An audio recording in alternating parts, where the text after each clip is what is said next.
A ideia surgiu de mim, porque desde que eu era adolescente eu gostava muito dela, como muita gente da minha geração e da geração dos meus pais conheceu Inesita assistindo no domingo de manhã quando eu era mais novo, e daí eu, por influência da minha avó, comecei a procurar discos mais antigos dela. E aí descobri aquelas músicas com orquestras e tal, uma coisa muito diferente do que ela fazia na televisão. Não era só música caipira, embora tivesse alguma ou outra, mas era música folclórica do Brasil inteiro, música do Nordeste, que ela fazia um sotaque impostado. E aí eu comecei a admirar a mulher. Então eu ia no programa, batia um papo com ela depois, ela ficava meio impressionada que eu citava compositores dos anos 30, 40 que ela conhecia.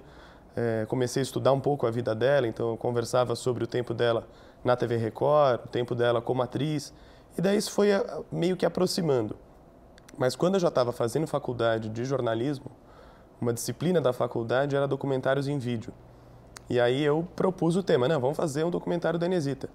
E eu já era o cara que falava da Inesita para todo mundo, como era uma puta cantora, como a gente devia se dedicar a ouvir as coisas mais antigas dela, a conhecer a história dela como mulher pioneira, como grande cantora.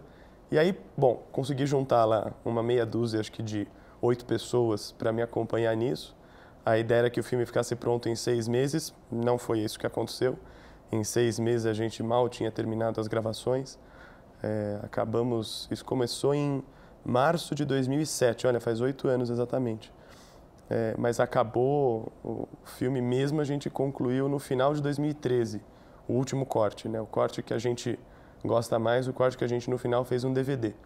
Então foi um processo um pouco aos trancos e barrancos, porque ninguém era profissional, todo mundo tinha um outro emprego durante o dia, que era o que pagava as contas. O documentário era feito por amor nas horas vagas, graças à compreensão de muitos chefes que liberavam a gente no horário de trabalho para fazer entrevistas.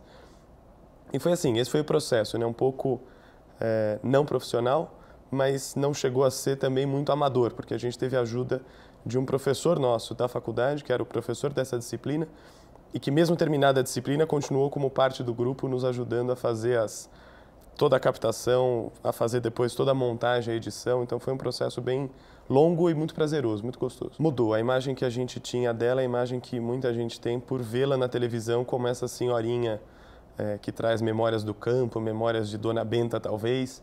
Uma pessoa muito afável e doce. E, na verdade, Inesita era bem rebelde. Então, ela gostava muito de sair à noite, ela gostava muito de um copo.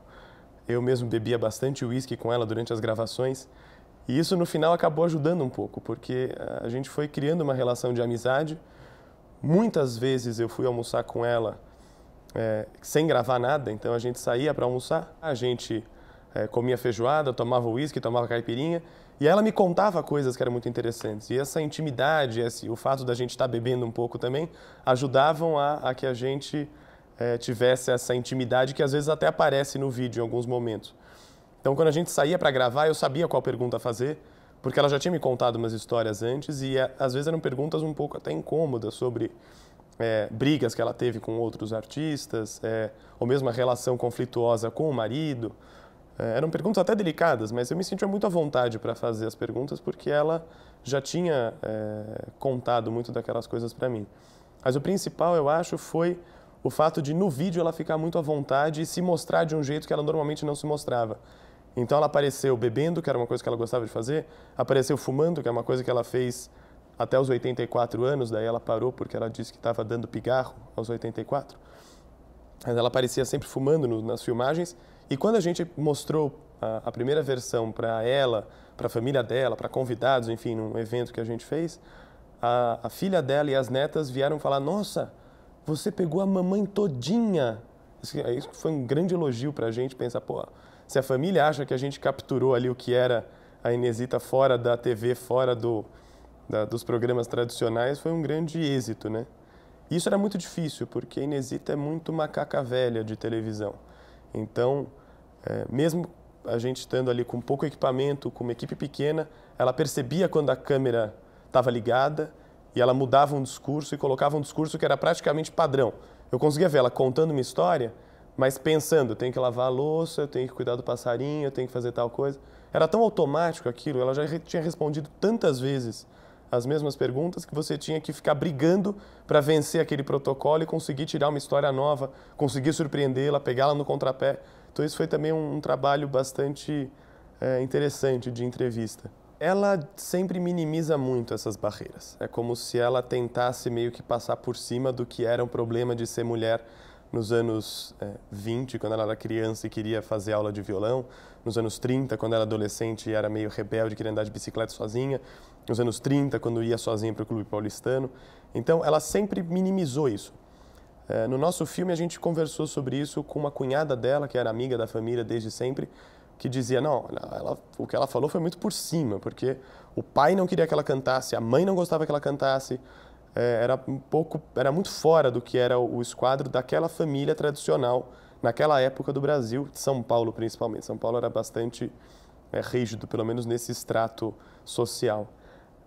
Depois a gente falou com a filha dela também, e a filha disse, olha, para mim era um pouco difícil, porque ela estava lá na dela, artista e tal, dirigindo aquele Studebaker, fumando com os penteados e não sei o quê, e saindo à noite, mas eu sofria na escola, quando os amiguinhos comentavam, as mães dos amiguinhos não queriam que eu ficasse perto. Então, foi toda uma barreira ali de gênero que a família percebeu bastante, mas a Inesita um pouco que nega. Talvez por querer passar por cima disso e dizer, não faz a menor diferença, vamos em frente, eu vou tocar viola, eu vou sair sozinha, eu vou dirigir, eu vou tomar meu uísque, eu vou jantar sozinha, eu vou me desquitar, eu vou criar minha filha sozinha, eu vou para a televisão, eu vou de novo para a televisão. Para ela nunca foi nenhuma barreira. Então, ela nunca menciona isso como algo difícil. Ela só diz, o pessoal dizia que eu não sabia tocar viola, mas eu sabia sim. Mas a gente ouviu gente em volta dizendo, não, foi uma batalha mesmo e ela teve que mostrar a posição ali, marcar a posição para vencer essas barreiras. A Inesita começou na televisão, na TV Record, em São Paulo, em 54. E ela até diz que foi a primeira cantora da televisão, da TV Record, porque a Isaura Garcia não queria fazer televisão, falava que televisão era uma coisa que não tinha futuro, não ia dar certo, que o bom mesmo era ficar no rádio. E a Inesita gostava já de imagem, né? Então, em 54, ela já tinha experiência da companhia Vera Cruz, que era lá do Franco Zampari. Ela já tinha um pouco de traquejo com vídeo e gostou da ideia de começar a fazer televisão. E era um programa de música folclórica, ao vivo, claro, não tinha videotape, de meia hora por semana. Então ela cantava ali, acho que 5 ou 6 músicas, sempre com vestindo uma roupa típica da região do Brasil de onde era a música. E aí em 62, esse programa é descontinuado.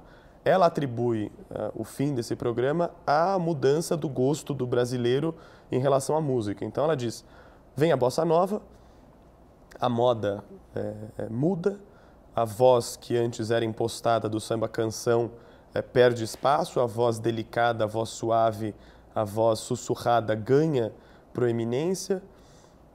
Ao mesmo tempo, vem por outro lado o iê, iê, iê, como ela chama, o rock nacional da Jovem Guarda como música jovem, com influência americana. Então ela vê que, ela se vê sem espaço. E não acaba só o programa na televisão. Segundo ela e a filha, termina o programa na televisão, terminam os chamados para shows, diminuem os convites para trabalhar em boate, e aí vem uma fase de problemas até financeiros. Então é uma época em que ela faz cerâmica em casa, dá aula de violão, se vira para manter a família, né? Então é um período bastante dolorido para ela contar. É nesse período que ela destrói algumas coisas que ela tinha recolhido numa viagem pelo interior do Brasil. Ela queima um violão. É uma época que ela fica um pouco de mal com a própria carreira, com a música, com a pesquisa folclórica. Ela acha que aquilo tudo acabou, né? E eu posso imaginar como seja mesmo, uma pessoa que dedicou ali alguns anos da vida, que teve um ápice, né, um apogeu na televisão como pioneira, reconhecida, gravou vários discos nessa época, vários discos com orquestras grandes, com corais grandes, de repente, bum, um ostracismo ali repentino por algo que ela nunca admirou, né, que era a bossa nova, que era aquela batida de violão suave, que era a voz sussurrada. Então, para ela foi um baque muito duro. O Viola Minha Viola realmente se a gente pegar a pirâmide social brasileira Em 1980 ela começou o programa. Quem tinha 10 anos em 1980 nasceu em 70. Eu acho que 60% da população brasileira ou mais nasceu de 70 para cá. Então é muito razoável que ela seja muito associada ao Viola Minha Viola. Antes disso, ela gravou, para mim, o grande mérito dela foi ter cantado na televisão em São Paulo, músicas do Brasil inteiro.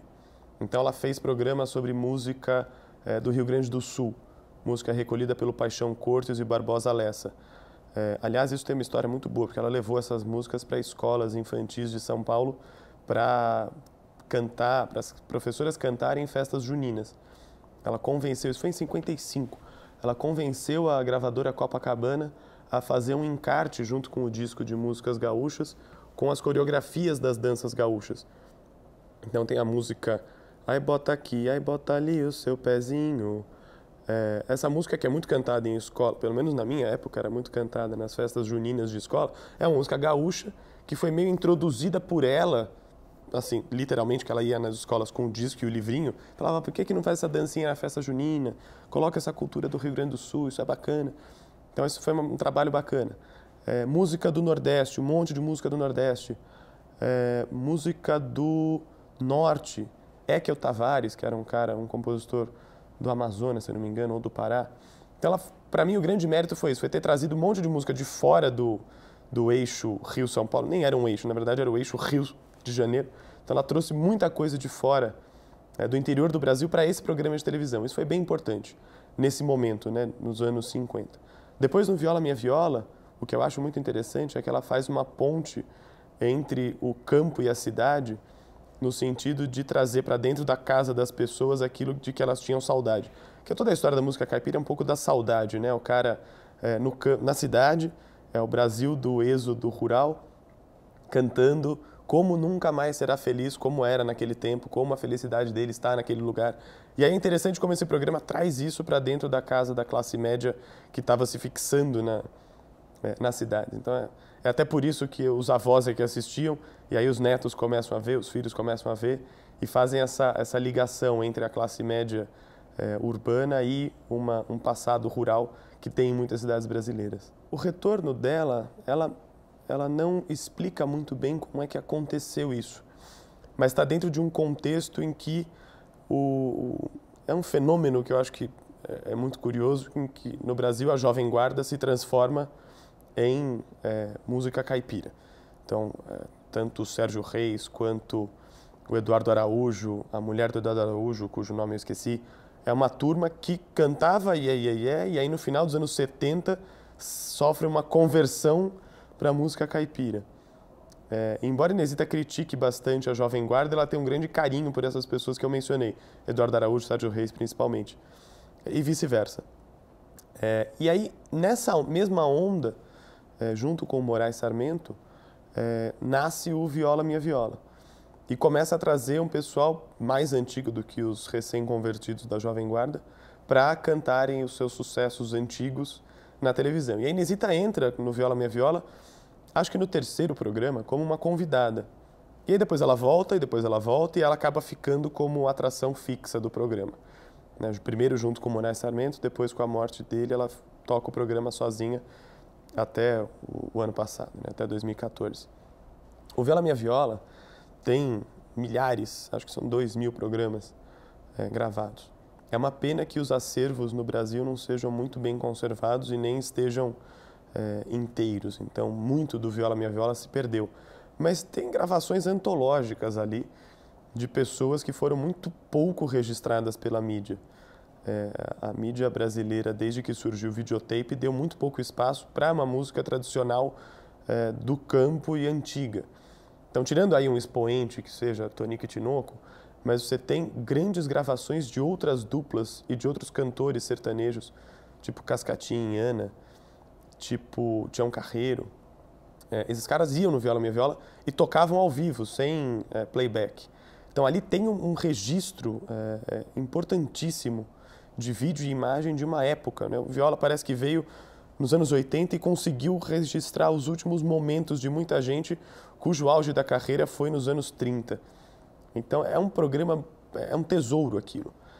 além dessa questão importante que eu acho que é fazer a ponte entre o campo e a cidade, que ele fez no seu momento, hoje ele é o grande depósito de excelentes e raras imagens e áudios de grandes nomes de um tipo de música que foi muito pouco registrada pela mídia. É preciso que esse acervo seja bem cuidado. Infelizmente, quando a gente fez o filme, a gente conheceu bastante o acervo da TV Cultura, e embora haja ali bravos funcionários que, por amor àquele acervo, amor àquele arquivo, eles batalham para manter aquilo organizado e limpo e conservado, é evidente que tem muita coisa ali dentro que ainda precisa ser mais bem catalogado, mais bem preservado em diferentes mídias, né? Então, quando a gente fez o filme, tinha muita coisa ainda não do Viola, né? Coisas outras, que estavam em Super 8 ou em películas de 16mm com áudio ótico, e aquilo estava já se perdendo. Algumas latinhas a gente abria e tinha um cheiro de vinagre, que putz, perdemos mais um. A gente nem conseguia saber o que era porque estava muito mal indexado. Então, e fora os quadruplex, que aí já tinha coisa do Viola. Então são coisas que têm que ser mais bem preservadas. É uma pena que o arquivo no Brasil seja ainda pouco valorizado. Que não é nem uma questão de defender assim como dogma, é porque é preciso enxergar valor naquilo, e ao enxergar-se valor naquilo, vai ser uma corrida para preservar. Talvez a legislação que seja tão restritiva ao uso de imagem de arquivo por questão de direito de imagem, talvez essa legislação dificulte um pouco o uso desses arquivos e a valorização dos arquivos. Mas é algo que eu acho que tem que mudar, porque a cada semana que passa a gente perde coisa e não tem volta. O nosso filme ele só ficou tão bom porque, modéstia à parte, claro, porque a Inesita Barroso acreditou no projeto. E acho que ela acreditou no projeto porque ela viu um bando de jovens ali com muita vontade de fazer alguma coisa. Acho que o mais velho da nossa turma tinha 22 anos quando a gente começou a filmar. E aí ela abraçou aquilo meio com entusiasmo juvenil. E esse entusiasmo dela para fazer as coisas foi o que fez ela se reinventar por tanto tempo e nunca deixar a peteca cair, mesmo com 80 e poucos anos. Ela fala, não, vamos fazer um show no Tocantins. Vamos. Não, mas depois do voo tem que pegar 8 horas de carro. Vamos lá, vamos fundo. E essa mesma empolgação que ela tinha com a vida dela, ela teve com o nosso próprio projeto, e ela tinha com vários projetos pelos quais ela se encantava. Isso acho que foi um dos segredos, tanto para o filme quanto para a vida dela. É esse entusiasmo jovem, essa faísca, essa fagulha de tesão de fazer coisas novas. Isso é bem importante para ela e para qualquer um que queira ingressar em uma carreira e fazer alguma coisa, um projeto desses.